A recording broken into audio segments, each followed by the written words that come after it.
हर रोज समझौतों का जहरा पिए जा रहे हैं। कैसे जीना था हमें और कैसे जिए जा रहे हैं। हर रोज समझौतों का जहरा पिए जा रहे हैं।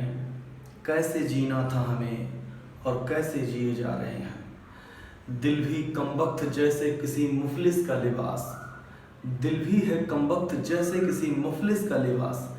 जितना रोज फटता है बस उतना सिए जा रहे हैं। तो जय हिंद मेरे जिगर के टुकड़ों, मैं हूं विनीत ठाकुर। मैं फोटोन की यूट्यूब चैनल पे आप लोगों का तहे दिल से स्वागत करता हूं।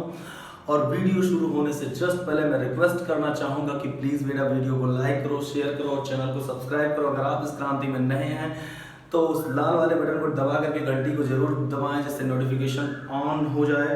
अच्छा, इससे पहले हम बात करने वाले हैं कि यार इलेक्ट्रिक करंट का एक लेक्चर हमने केवल पढ़ा है अभी। उसमें हमने कुछ इंपॉर्टेंट फॉर्मूले लिखवा दिए थे आपको, तो उसको ध्यान में रखना है। जैसे कौन से इंपॉर्टेंट फॉर्मूले, सीधे सीधे बात करते हैं कि जब किसी कंडक्टर वायर के दोनों टर्मिनल्स पे बैटरी को जोड़ दिया जाता है, जब किसी कंडक्टर के अक्रॉस या कंडक्टर के दोनों सिरों पर किसी बैटरी को जोड़ दिया जाता है, तो उसमें उपस्थित पॉजिटिव आयंस और इलेक्ट्रॉन, जितने भी फ्री आयंस होते हैं, इलेक्ट्रॉन्स होते हैं और पॉजिटिव आयंस होते हैं, उनके ऊपर फोर्स लगता है। क्योंकि पॉजिटिव टू नेगेटिव एक इलेक्ट्रिक फील्ड सेट हो जाता है। इलेक्ट्रिक फील्ड की वजह से पोटेंशियल डिफरेंस आता है, जिसकी वजह से करंट फ्लो हो रहा होता है। नॉर्मल सी बात है, उस दिन डिस्कस हो गई थी। उसमें एक्सीलरेशन हमने ये निकाला था, ड्रिफ्ट वेलोसिटी का फार्मूला एक्सीलरेशन के फॉर्म में ये आया था। इलेक्ट्रिक करंट का फार्मूला ये आया था ड्रिफ्ट वेलोसिटी के फॉर्म में। उसके बाद फिर करंट डेंसिटी का फार्मूला ड्रिफ्ट वेलोसिटी के फॉर्म में ये आया था। मोबिलिटी का formula drift velocity upon electric field से ये आया था। यहां से ड्रिफ्ट वेलोसिटी की वैल्यू उठा करके इसमें रखोगे तो करंट डेंसिटी का फार्मूला ड्रिफ्ट वेलोसिटी के फॉर्म में आ गया था। करंट का फार्मूला फिर उठाकर ड्रिफ्ट वेलोसिटी की वैल्यू यहां से रखोगे तो करंट डेंसिटी का जो फार्मूला है वो रिलैक्सेशन टाइम यानी क्रांति काल के रूप में आ जाएगा। अब आपको सबको पता है कि इलेक्ट्रिक फील्ड और पोटेंशियल में जो रिलेशन होता है E = V अपॉन L होता है। क्योंकि इसकी लंबाई टोटल L है, पोटेंशियल यहां से यहां तक का V है, तो इलेक्ट्रिक फील्ड की वैल्यू क्या हो जाएगी? E = V/L। यहां से E की वैल्यू इसमें उठा के रख दो। देखो E है, E की वैल्यू रख के V/L रख दो। तो V/L रखते हुए ही यहां से V की वैल्यू निकालो, सबको इधर कर दो। तो V की वैल्यू आ जाती है ml अपॉन ne² a * τ। अब एक बात ध्यान से देखना, ये जो एक्सप्रेशन अपने के पास आया है, m जो है वो मास ऑफ इलेक्ट्रॉन है, कांस्टेंट। लंबाई है कंडक्टर की L, constant. Number of electrons constant. ऐसा तो है नहीं कि कंडक्टर लगाने के बाद बाहर से कहीं इलेक्ट्रॉनों की सप्लाई कर पाओगे। जितने इलेक्ट्रॉन्स उसके अंदर है बस वही रहेंगे, दूसरे तो आने वाले हैं नहीं। ठीक। E क्या है? इलेक्ट्रॉन का चार्ज है। A क्या है? कंडक्टर का एरिया, वो भी मोटा पत्ता तो होगा नहीं, जितना है वही फिक्स रहेगा। टाउ क्या है? टाउ ये है रिलैक्सेशन टाइम। ये एक एवरेज टाइम होता है। इसकी वैल्यू भी किसी कंडक्टर के लिए, किसी पर्टिकुलर कंडक्टर के लिए क्या होती है? फिक्स होती है। इसका तो ये टोटल क्या हो गया? कांस्टेंट हो गया। अगर ये टोटल एक कांस्टेंट हो गया तो V इज डायरेक्टली प्रोपोर्शनल क्या हो जाएगा? I। V is directly proportional क्या हो जाएगा? I। मतलब जो पोटेंशियल है वो इलेक्ट्रिक करंट के डायरेक्टली प्रोपोर्शनल है। लेकिन यही चीज हम लोग नहीं जान पाए थे पहले। यही चीज पहले देखा था ओम जो थे वो एक साइंटिस्ट थे। ओम ने क्या किया कि उन्होंने यार एक्सपेरिमेंटली देखा कि जब किसी कंडक्टर के दोनों टर्मिनल्स पे कोई बैटरी लगाया जाता है और उस बैटरी के पोटेंशियल को बार बार चेंज करते हैं, तो उन्होंने देखा कि जैसे जैसे हम बैटरी के पोटेंशियल को घटाते और बढ़ाते हैं, उसके अंदर से फ्लो होने वाले करंट की वैल्यू भी घटती बढ़ती है। लेकिन उससे पहले उन्होंने कुछ शर्तें रखी, कंडीशन रखी। ओम्स लॉ की कुछ शर्तें हैं कि physical states of wire, if the physical states of a conductor wire within bracket length of wire, cross section area of wire, temperature of wire and material of wire are not changed, then the potential difference applied across the conductor wires is always directly proportional to the electric current flowing through it। फिर से समझना, if the physical states of a conductor wire within bracket length of wire, cross section area of wire, temperature of wire and material of wire are not changed, then the potential difference applied across the conductor wire is always directly proportional to the electric current flowing through it। मतलब कि अगर किसी चालक की भौतिक अवस्थाओं, जैसे चालक की लंबाई, उसके अनुप्रस्थ काट का क्षेत्रफल, उसका तापमान और उसके पदार्थ को परिवर्तित नहीं किया जाए तो चालक के सिरों पर आरोपित विभवांतर चालक में प्रवाहित धारा के अनुक्रमानुपाती होती है। ऐसा किसने बताया? ओम ने बताया। मतलब कि इसके कंडक्टर के वायर पे जैसे हमने 5 वोल्ट का पोटेंशियल अप्लाई किया तो देखा कि करंट आ रहा 2 एंपियर, हमने 10 एंपियर का कर दिया, 10 वोल्ट का करंट कर दिया तो देखा 4 एंपियर, हमने 20 वोल्ट का कर दिया हमने देखा 8 एंपियर, हमने 40 वोल्ट का कर दिया हमने देखा 16 एंपियर। समझ में आया? तो जैसे जैसे पोटेंशियल मतलब बैटरी के पोटेंशियल की वैल्यू 10 वोल्ट की बैटरी लगाए तो कुछ करंट है, 20 वोल्ट की लगाए तो करंट भी दुगना, जैसे तुमने पोटेंशियल दुगना किया करंट भी दुगना। मतलब करंट और पोटेंशियल दोनों का जो रेशियो है वो ऑलवेज क्या बना रहा, सेम बना रहा। मतलब वोल्टेज जो है वो डायरेक्टली प्रोपोर्शनल है किसके, I के डायरेक्टली प्रोपोर्शनल है। V इक्वल्स टू एक कांस्टेंट आ गया R into I, R की वैल्यू को हमने लिखा V अपॉन I, मतलब V और I का जो रेशियो है वो ऑलवेज क्या है, कांस्टेंट है जिसकी वैल्यू क्या फिक्स है। अच्छा, इस कांस्टेंट को नाम दिया गया रेजिस्टेंस ऑफ वायर। इस कांस्टेंट को क्या नाम दिया गया, रेजिस्टेंस ऑफ वायर। हमने ये कहा कि यार अगर इफ, ध्यान समझना, if I equals to 1 ampere, अगर 1 एंपियर करंट इसके अंदर से फ्लो हो रहा है तो रेजिस्टेंस की वैल्यू किसके बराबर हो गया, वोल्टेज के बराबर हो गया। मतलब कि अगर किसी कंडक्टर वायर के अंदर से फ्लो होने वाला इलेक्ट्रिक करंट 1 एंपियर हो तो उसके सिरों पर आरोपित विभवांतर यानी उसके टर्मिनल्स पे जो अप्लाइड पोटेंशियल है वही किसके बराबर हो जाएगा, रेजिस्टेंस के बराबर हो जाएगा। इस बात को ध्यान में रखना है। अच्छा, दूसरी बात आता है रेजिस्टेंस का SI यूनिट। सबसे पहले रेजिस्टेंस के बारे में बात करेंगे कि ये रेजिस्टेंस है क्या। तो रेजिस्टेंस का SI यूनिट यहीं पे, रेजिस्टेंस जो है ये एक प्रॉपर्टी है, रेजिस्टेंस जो है ये प्रॉपर्टी ऑफ कंडक्टर है। हर कंडक्टर की एक प्रॉपर्टी होती है, इलेक्ट्रिक करंट के फ्लो में जो रुकावट आती है उसी को रेजिस्टेंस कहते हैं। अभी इसके बारे में जस्ट बात करने वाले हैं। ये प्रॉपर्टी ऑफ कंडक्टर है और ये एक स्केलर क्वांटिटी है। कैसी क्वांटिटी है बेटा, ये एक स्केलर क्वांटिटी है। दूसरी चीज फटाक से, और रेजिस्टेंस एक स्केलर क्वांटिटी, इसका जो SI यूनिट होता है वो क्या होता है, SI यूनिट देखो जरा, ये है V अपॉन I, वोल्ट पर एंपियर। SI यूनिट क्या हो जाएगा, वोल्ट पर एंपियर। लेकिन इसको और किस नाम से जानते हैं, इसको जानते हैं ओम के नाम से। अच्छा, इसका डायमेंशनल फार्मूला क्या लिखोगे, वोल्ट का लिखोगे ml स्क्वायर t पे पावर -3 a पे power -1, ml square t power -2 upon 80 होता ना, और अपॉन वोल्ट पर एंपियर, एंपियर का फिर से ये लिखोगे तो ये ऊपर चला जाएगा तो जाएगा ml square t power -3 a पे पावर -2। ये है डायमेंशनल फार्मूला किसका, रेजिस्टेंस का। तो ये एक कांस्टेंट आया है जिस कांस्टेंट का नाम हमने लिखा है क्या, रेजिस्टेंस लिखा है। Resistance is the property of a conductor. ये स्केलर क्वांटिटी, इसका SI यूनिट वोल्ट पर एंपियर होता है और ये इसका और SI यूनिट दूसरा जो नाम दिया गया है मेन वो ओम है।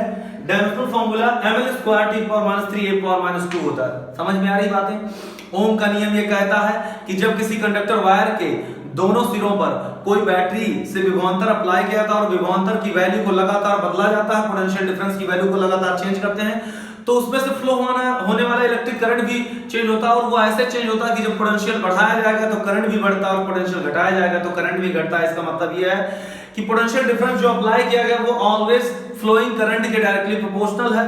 तो वहां से जैसे ही प्रोपोर्शनलिटी को हटाओगे, इक्वल का साइन लगाते ही कांस्टेंट आएगा। उस कांस्टेंट की वैल्यू को हमने नाम दिया है resistance of wire, which is the property of a conductor, जो किसी चालक का क्या होता है, एक गुण होता है। और ये एक स्केलर क्वांटिटी SI यूनिट के बारे में हमने लिखा, डायमेंशनल फार्मूला के बारे में लिखा। अभी हम लोग बहुत सारी चीजें इसके बारे में जानने वाले हैं, तो फटाक से इसको मिटाइए। आप मिटा रहे हैं इसको, एक स्क्रीनशॉट लेना तो ले लीजिए।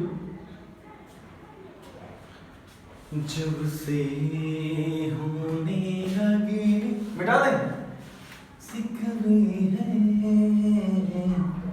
तो ये हो गया अपना फटाफट। उसके बाद अब आती है बात यहां से कि यार ये रेजिस्टेंस क्या चीज है। रेजिस्टेंस के बारे में बात करते हैं। रेजिस्टेंस क्या चीज है, तो रेजिस्टेंस क्या है, resistance is the property of a conductor which opposes the flow of current. Resistance जो है ये कंडक्टर की एक प्रॉपर्टी है जो फ्लो ऑफ करंट को रोकता है, फ्लो ऑफ चार्ज को रोकता है। जैसे आप किसी हाईवे पे जा रहे हो, मेरी बात ध्यान सुनना, और हाईवे पे खूब सारी गाड़ियां हैं। अगर खूब सारी गाड़ियां हैं और तो जाहिर सी बात है तो उनको चलने में थोड़ा सा रेजिस्ट होगा कि नहीं होगा। जब हाईवे एकदम खाली था तो आप बहुत स्पीड में गाड़ी लेके जा रहे थे, लेकिन अगर बहुत सारी गाड़ियां हैं, ट्रैफिक ज्यादा है, तो आपको बार बार ब्रेक लगाना पड़ेगा। मतलब कि रेजिस्टिविटी बढ़ गई है, अब आप उतना फ्रीली नहीं मूव कर पा रहे हो। ऐसे ही जब कंडक्टर के अंदर खूब सारे इलेक्ट्रॉन्स और खूब सारे पॉजिटिव आयंस चलते हैं तो उनके पास आंख तो होता नहीं ना, तो उनके पास सेंस होता है कि किधर जाना है, तो वो एट रैंडम किसी भी डायरेक्शन में चल रहे होते हैं और एक दूसरे से टकराते हैं। जब एक दूसरे से टकराते हैं, उनके बीच में कोलिजन होता है इलेक्ट्रॉनों के बीच में और पॉजिटिव आयंस के बीच में, इलेक्ट्रॉनों पॉजिटिव आयंस और पॉजिटिव आयंस के बीच में क्या होता है, टक्कर होता है या कोलिजन होता है। तो आपको पता होगा कि जब आपकी स्पीड कुछ भी हो, आपके पास काइनेटिक एनर्जी है, लेकिन जैसे ही आप किसी से टकराओगे तो आपकी काइनेटिक एनर्जी कम हो जाएगी, मतलब फ्लो ऑफ इलेक्ट्रॉन क्या हो जाएगा, कम हो जाएगा। आप जैसे ही बहुत स्पीड से जा रहे हो, अचानक से आप लड़ जाते हो कहीं पे, तो आपकी स्पीड क्या हो जाती है, स्लो हो जाती है, मतलब आपकी काइनेटिक एनर्जी कम हो जाएगी। मतलब कि आपकी स्पीड कम हो गई, मतलब फ्लो ऑफ चार्ज कम हो गया, मतलब फ्लो ऑफ इलेक्ट्रॉन कम हो गया, मतलब फ्लो ऑफ इलेक्ट्रिक करंट कम हो गया सीधे सीधे। अगर फ्लो ऑफ इलेक्ट्रिक करंट कम होगा तो इसका मतलब क्या है, इलेक्ट्रिक करंट को रेजिस्ट ही तो किया जा रहा है। इसका मतलब एक ऐसी प्रॉपर्टी जिसमें इलेक्ट्रॉन और ये पॉजिटिव आयंस वगैरह आपस में टकरा कर चार्ज के फ्लो होने की स्पीड को कम करते हैं, उसी को कहते हैं क्या, रेजिस्टेंस। तो रेजिस्टेंस क्या है, रेजिस्टेंस या प्रतिरोध एक ऐसी प्रॉपर्टी है कंडक्टर की, एक ऐसा गुण है जो आवेश की प्रवाह को, जो विद्युत धारा की प्रवाह को, इलेक्ट्रिक चार्ज की फ्लो को, इलेक्ट्रिक करंट की फ्लो को रोकता है। समझ में आई बात? And which is denoted by किससे, कैपिटल आर से। ओके, रेजिस्टेंस वो प्रॉपर्टी है। तो रेजिस्टेंस के बारे में आपने समझ लिया, हम उसका वो नहीं लिखने जा रहे हैं डेफिनेशन। अब रेजिस्टेंस जो होता है वो किन किन चीजों पे डिपेंड करता है, इसके बारे में ध्यान बात करते हैं। तो resistance is always directly proportional to the length of conductor. जो रेजिस्टेंस होता है वो किसी भी लेंथ ऑफ कंडक्टर के डायरेक्टली प्रोपोर्शनल होता है। जो कंडक्टर का लेंथ होता है उसकी लंबाई के डायरेक्टली प्रोपोर्शनल, मतलब जितनी ज्यादा तार, जितना लंबा तार होगा उतना भयंकर रेजिस्टेंस होगा। And resistance is always inversely proportional to the cross section area of conductor. इसका जो क्रॉस सेक्शन एरिया है इसके इनवर्सली प्रोपोर्शनल, मतलब कि उस वायर को जितना ज्यादा मोटा करोगे उसके अंदर से इलेक्ट्रॉनों को चलने का उतना ज्यादा जगह मिलेगा और वो उतना बढ़िया से फ्लो हो पाएंगे, जिससे करंट की वैल्यू उतना ज्यादा बढ़ेगा और रेजिस्टेंस की वैल्यू कम होगा। तो यहां से आपको दोनों इक्वेशन से मिलाओगे तो आपको मिल जाएगा resistance is directly proportional to L upon A या R equals to rho L by A। एक कांस्टेंट आपको मिल गया R equals to rho L by A। मेरी बात ध्यान सुनना, अगर लेंथ जो है वो 1 मीटर है और एरिया जो है वो 1 मीटर स्क्वायर है, तो R की वैल्यू किसके बराबर हो गया, रो के बराबर हो गया। रो जो है एक कांस्टेंट है जिसको हमने नाम दिया है स्पेसिफिक रेजिस्टेंस। रो का नाम क्या नाम दिया, स्पेसिफिक रेजिस्टेंस। रो एक कांस्टेंट है जिसका हमने नाम दिया स्पेसिफिक रेजिस्टेंस। तो ये डायरेक्टली प्रोपोर्शनल, इनवर्सली प्रोपोर्शनल, और यहां से आया R equals to rho L by A। L अगर 1 मीटर हो और एरिया 1 मीटर स्क्वायर हो तो R की वैल्यू रो के बराबर हो गया। रो क्या चीज है, रो एक कांस्टेंट है जिसका नाम है स्पेसिफिक रेजिस्टेंस। एक्चुअली जो रो होता है ना, ये होता है कैरेक्टरिस्टिक प्रॉपर्टी ऑफ मटेरियल। ये होता है characteristic of material, characteristic of material या कंडक्टर सीधे सीधे बात करते हैं। लेकिन जानते हो जैसे रो की वैल्यू, R की वैल्यू तो बदल सकती है। R की वैल्यू किसी भी कंडक्टर या किसी भी मटेरियल के लिए उसका लेंथ और एरिया बदल करके आप बदल सकते हो, लेकिन जो रो होता है ना वो मटेरियल के साथ ही आता है। मतलब अगर कॉपर का कोई प्लेट हो, कॉपर का कोई स्फीयर हो, कॉपर का कोई क्यूबॉइड है, कॉपर का कोई क्यूब हो, कॉपर का कोई वायर हो, कॉपर की कोई थाली हो, दुनिया में जितने भी ऑब्जेक्ट है कॉपर के, सबका रेजिस्टिविटी स्पेसिफिक रेजिस्टेंस फिक्स होगा। इसलिए इसको कहते हैं कैरेक्टरिस्टिक प्रॉपर्टी या कैरेक्टरिस्टिक प्रॉपर्टी ऑफ मटेरियल। समझ में आएगा? अभिलाक्षणिक गुण कहते हैं जो उस मटेरियल के साथ ही खत्म हो सकता है। तो R की वैल्यू रो L बाई हो गया।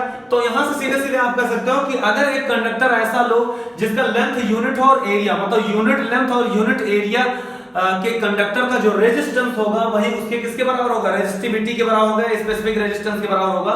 तो किसी चालक, किसी एकांक लंबाई के चालक और किसी एकांक लंबाई और एकांक क्रॉस सेक्शन एरिया यानी अनुप्रस्थ काट के क्षेत्रफल वाले चालक का जो रेजिस्टेंस होगा, जो प्रतिरोध होगा, वही उसके विशिष्ट प्रतिरोध के बराबर होगा।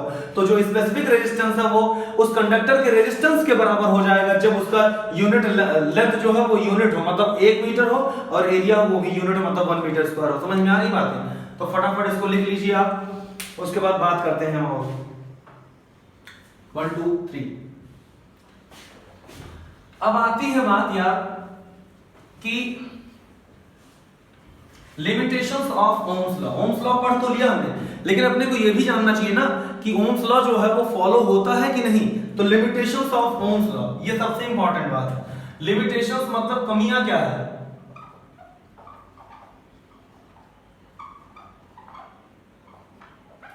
ओम्स लॉ की कमियां क्या है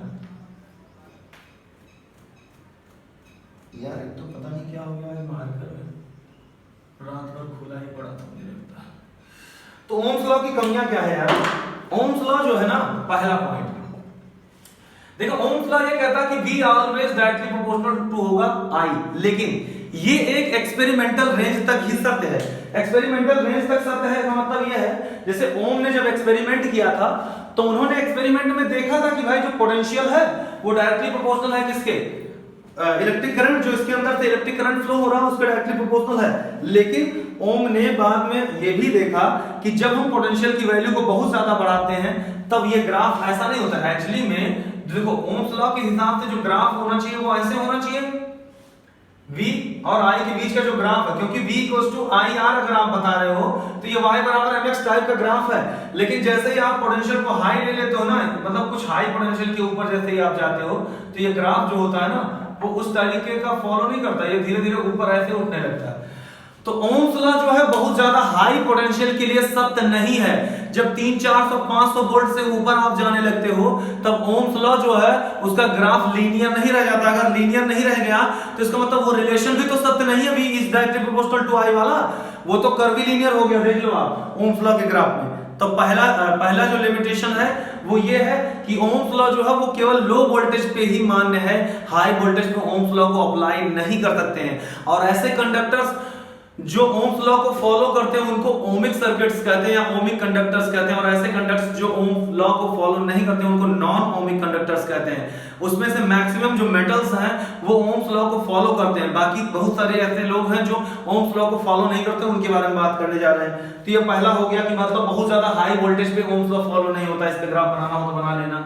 उसके बाद दूसरा पॉइंट आता है कि यार सेमी कंडक्टर्स जो होते हैं ना, सेमी कंडक्टर, तो जो सेमी कंडक्टर्स होते हैं वो भी ओम्स लॉ को फॉलो नहीं कर सकते, जैसे आर्सेनिक, गैलियम, एंटीमनी, ये जो भी चीजें हैं ना, सिलिकॉन वगैरह, ये सेमी कंडक्टर्स हैं। तो सेमी कंडक्टर्स भी ओम्स लॉ को फॉलो नहीं करता। ऐसा क्यों होता है यार? इसमें जब आप करंट का ग्राफ बनाओगे ना तो ये ऐसे होता है, मतलब कुछ दूर तक वोल्टेज अप्लाई करने के बाद। एक्चुअली में सेमी कंडक्टर के अंदर जब आप डायोड बनाते हो, पीएन जंक्शन डायोड या उस पीएन जंक्शन डायोड में एक होता है डिप्लेशन लेयर जिसको अवक्षय परत कहते हैं। तो जो डिप्लेशन लेयर होता है ना बेटा, वो होता है, कहते हैं वो बैरियर पोटेंशियल होता है। बैरियर पोटेंशियल का मतलब जब तक डिप्लेशन लेयर टूटेगा नहीं, इधर के चार्ज से मिलेंगे नहीं और इलेक्ट्रिक करंट फ्लो नहीं हो पाएगा। तो जैसे मान लो कि जर्मेनियम है और सिलिकॉन है, इनका होता है 0.3 वोल्ट और 0.7 वोल्ट, इसका मतलब 0.3 वोल्ट और 0.7 वोल्ट तक तो करंट फ्लो ही नहीं होगा। इसका मतलब ये ओम्स लॉ को तो फॉलो ही नहीं कर रहा, और इसका ग्राफ भी देख रहे हो आप कैसे है, ठीक है ना। तो ऐसी स्थिति में जो सेमीकंडक्टर्स होते हैं, आपको इतना ज्यादा ध्यान में नहीं देना है, आपको बस इतना ध्यान में रखना है कि यार सेमीकंडक्टर्स ओम लॉ को फॉलो नहीं करते। समझ में आई बात? बस काम खत्म, मिटा रहे। सेमीकंडक्टर्स कौन कौन से होते हैं? गैलियम, आर्सेनिक, एंटीमनी है और इधर सिलिकॉन वगैरह है, ठीक है ना। अच्छा, दूसरी बात आती है गैलियम फास्फाइड है, सिलिकॉन आर्सेनाइड है, ये सब सेमीकंडक्टर्स है। तीसरा आता है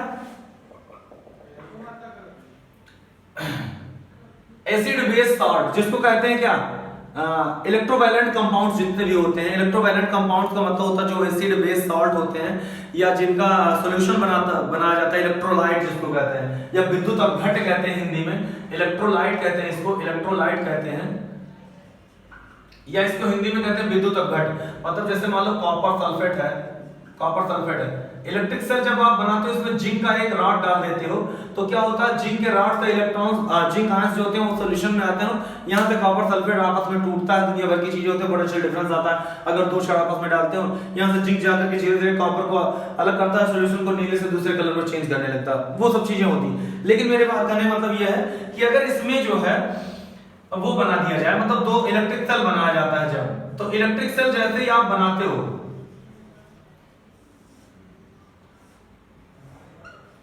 ये जिंक ले लो और ये कॉपर का, तो आपको पता होगा कि इसमें एक होता है मानक अपचयन विभव। मानक अपचयन विभव का मतलब होता है standard electric, standard potential, standard reduction potential, standard oxidation potential, SRP और एसओपी।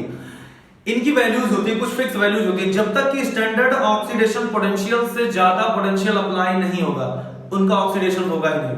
और ऑक्सीडेशन नहीं होगा मतलब ऑक्सीकरण और अपचयन नहीं होगा। जब ऑक्सीडेशन नहीं होगा तो करंट नहीं फ्लो होगा, और करंट नहीं फ्लो होगा तो ओम्स लॉ तो फॉलो ही नहीं हुआ।